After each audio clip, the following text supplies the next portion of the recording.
Do you ever wonder if your child is maybe being a bit lazy in learning to talk?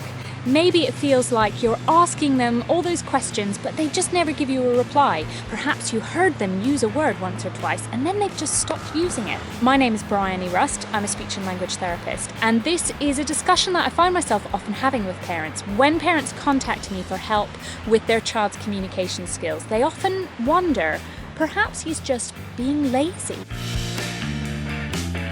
So in this video, I want to share with you a little bit of a sneak peek into all the many things that are involved in learning to talk, to challenge you to perhaps shift your perspective on all that your child is working to figure out. If you can shift your perspective from thinking about your child being a lazy talker to thinking about where they're at in learning to talk, then you're in a really great position to help make it fun and easy for them to learn new words, pay better attention, and start communicating more with you. So let me give you a super short rundown of what's involved in learning to talk. So, I think I need a stick.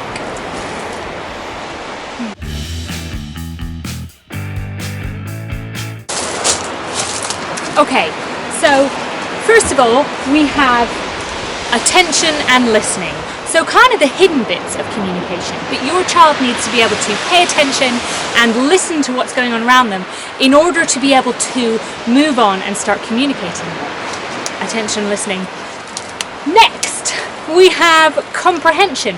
So your child needs to take time to learn to understand the meaning of words and sentences, and will often do quite a lot of comprehending and listening before they will really become brave enough and capable enough to start talking. That's the expressive language bit. So this is when your child starts using words and starts putting them into simple phrases and sentences. And then also we've got to think about speech sounds, your child's ability to move their mouth so that they can make a variety of sounds to construct words. And then we're also thinking about social communication, which ties all of it together. Your child's motivation to share their interests, find out about others around them, and be part of a group.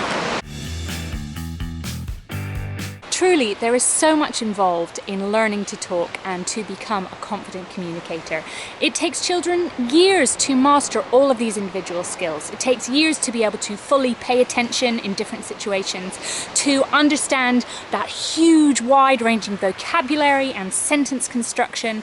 It takes time to become confident in figuring out how to put all of those sounds together and how to have a go at making words, and how to understand the social world around you and think about how to behave in different situations and respond to others. I would propose to you that perhaps your child isn't being lazy, but actually they're working hard.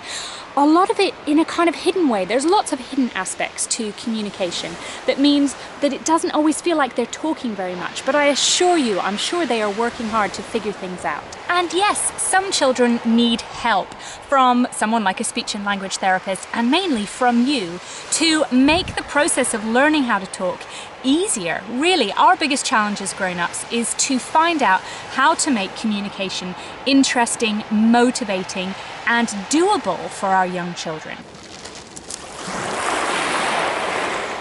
If you would like a little written guide of some of the things that I talked about today, then you can head on over to my website at saltbythesea.com for a brief rundown of some of these things.